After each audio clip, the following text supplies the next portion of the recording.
Well, it's also an attitude. I mean, I can go both, and also it's an attitude. It's just some people just don't care. They don't want to learn. All right. So action-oriented. Attitude. Pure attitude. Somebody's visionary. Attitude. Somebody who's committed. Attitude. Somebody's ethical. Attitude. Somebody who's persistent. Attitude. Somebody who's punctual. Somebody. Also be a skill. Okay. So I'll put AF. Somebody who's highly productive. Skill. Both. Okay. AF. And somebody who's compassionate. Attitude. Somebody who's responsible.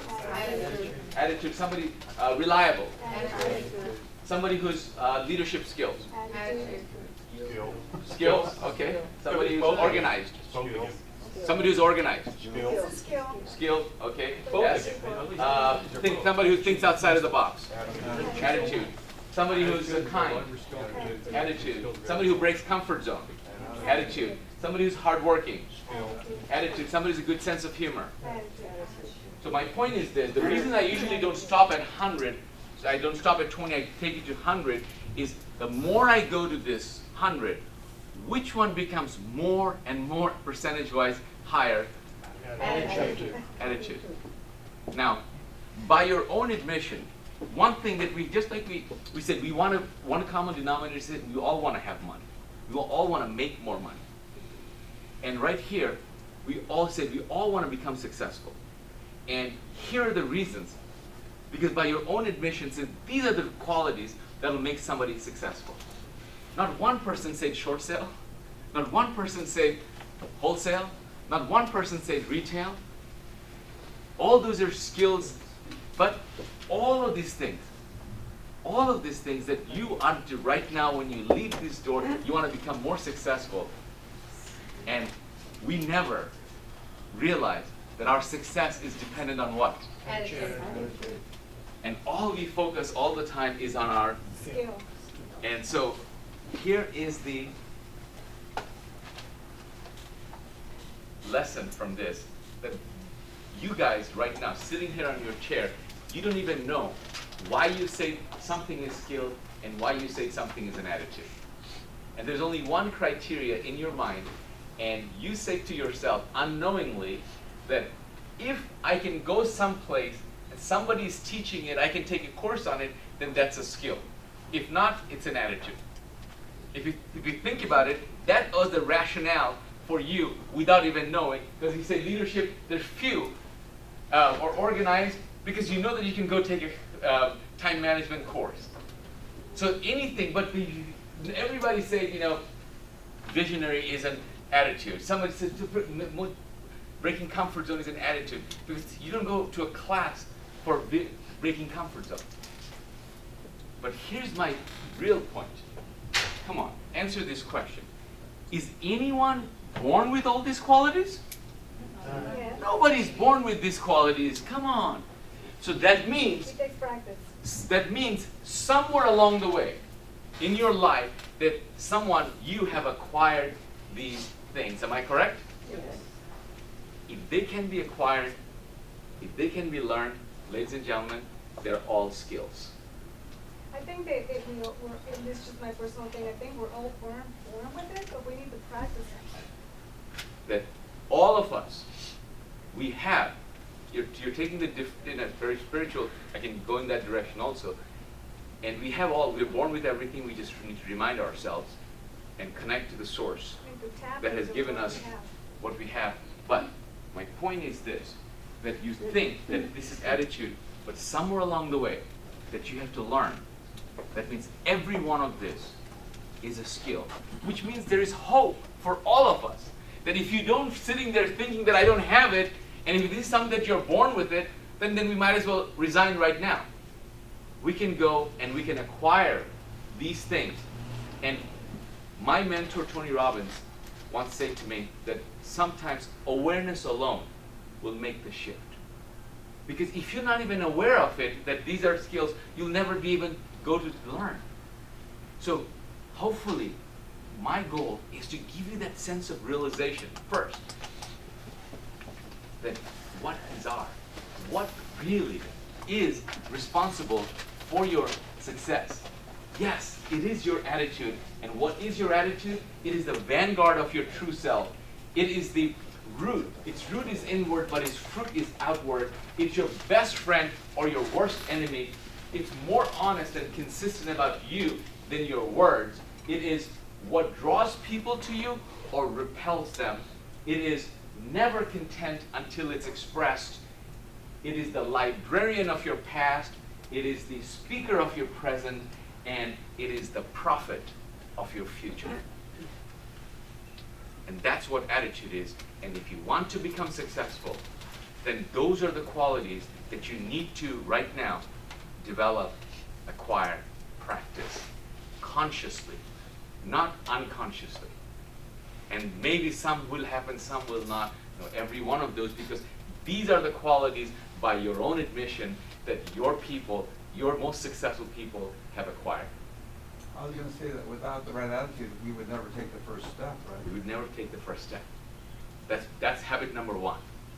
Of the 7 habits, habit number 1 is be proactive. Be proactive. Habit number 2 is begin with the end in mind. Habit number 3 is first things first. There are 7 habits. First 3 habits are habits of private victory. The second 3 habits are habits of public victory. You can never have public victory without first having what? Private victory. Private victory is when you're doing the things when nobody's looking. Doing the right things. When you're burning the midnight candle, nobody's looking. Have you heard the statement, I'm an overnight success 20 years in the making? Because people just see me now. They didn't see my struggle in years.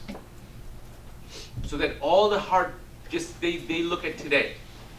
So you have to take this and go from that side. How many of you read a book called Viktor Frankl, Man's Search for Meaning? It's one of the, he was in concentration camp, Viktor Frankl, and the most horrific condition you can imagine any human being can be in a concentration camp. And out of that concentration camp he came out, and he said that everything can be taken away from a man, but one thing, the last of the human freedoms, to choose one's attitude in any given set of circumstances, choose one's own way. And he wrote the book, Man's Search for Meaning. And so this is that important for your success. Ladies and gentlemen, the reason I'm sharing with you this is because I'm here to share with one thing, is real estate is easy. Personal development is hard. Real estate is easy. Personal development is hard. I promise you I will give you the real estate information. But before me, many people have come and stood before you, have given you real estate information, and it hasn't. It hasn't made the difference because you're ignoring the 90% of what success is all about, your attitude.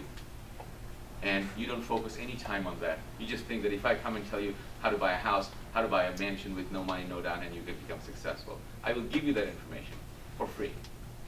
You don't have to pay me, but that will not change your life at all. All information wants to be free. And anything from a real estate side information that I'm going to give you, I promise you, if you Google it, you're going to find it for free. Somebody's giving away that information, including myself. But then why are you not successful? Why don't you have it? It's because information will not change it. This is what will change your life. This is what will change your life. And so anything that, why am I so excited about my first love? My first love is personal development. Real estate is my second love. Real estate is not my first love. Real estate is my second love because I use real estate as a vehicle for financial independence, financial freedom. But real freedom will come not from the real estate, it's having the attitude, which is developing the traits of your personal self-actualization. The people ask me this question all the time, is that the difference between why some people are successful in real estate and why some people are not. And it's the very reason, if you think about it, I didn't have a dime in my pocket. I invested how much before even I bought my first house? $22,800. I remember, because you don't forget your first one, because it was so painful to write that. Because I didn't have it. I was so scared that is this a scam? Am I gonna ever see this? All of this thought goes through your mind, but then you say, you know what? I will trust you unless you give me reasons not to. You've not given me any reasons you do that. I put that down.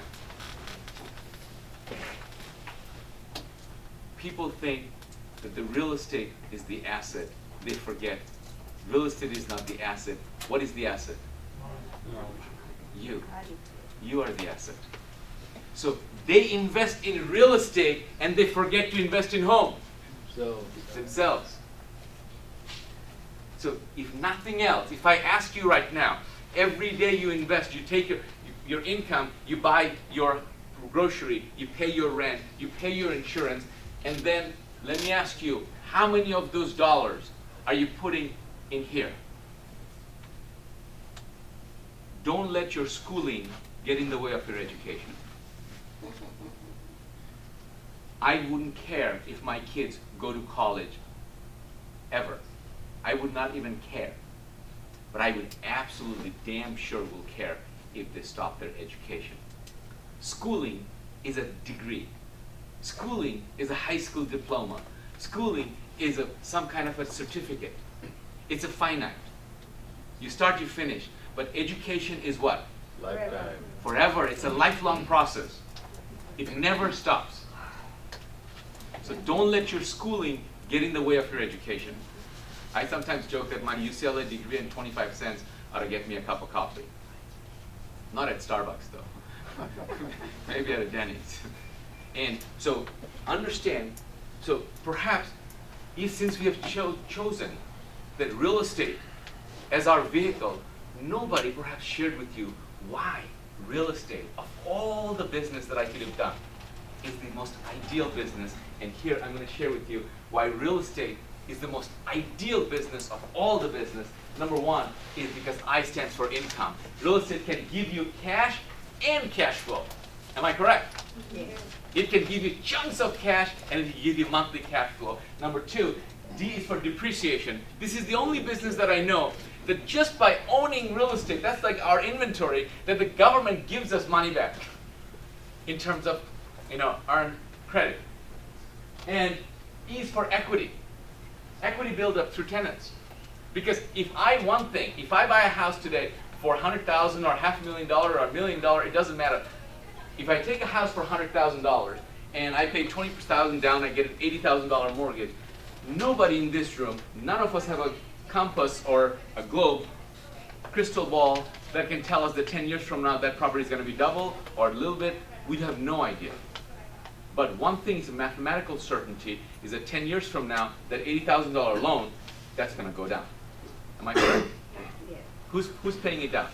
The tenant. Tenant. So equity is, if today's worth 100,000 and here's my 80,000, and 10 years from now, I can never say the 100,000 is going to be 101, but I can guarantee that 80,000 is going to go down, increasing my what? Equity. Increasing your equity. So real estate gives you equity, and then A stands for appreciation, and appreciation is what the 100,000 goes up to. If the 100,000 goes up, that's appreciation, and L stands for leverage. L stands for leverage, and this is a business that I said with no money, no credit, you can buy real estate every day, and that's what my specialty is. That's what I teach people how to do that.